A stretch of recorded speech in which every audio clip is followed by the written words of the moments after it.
So we all must have seen how these JPEGs are going for insane amounts of money as NFTs. So what are NFTs and why do they have any value at all if anyone could just screenshot it?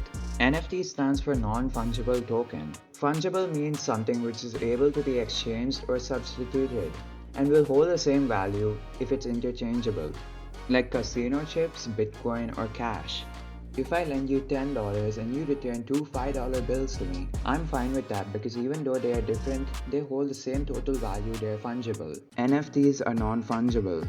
And what that means is that it's an asset that cannot be substituted.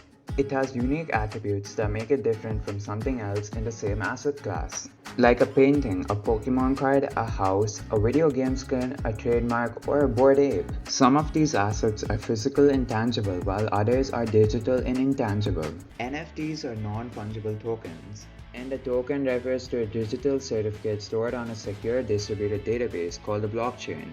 NFTs are digital assets, publicly verifiable intellectual property authenticated on a blockchain. Learn more about the blockchain by watching our series on Bitcoin. You still might be wondering, why can't you just take a screenshot of the NFT or download it as it's just an image?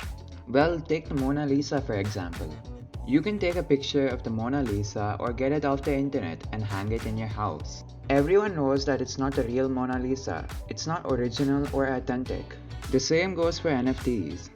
The blockchain proves ownership and lets you sell and buy NFTs. Thanks for watching. Make sure to check out all our other videos. Also like and follow.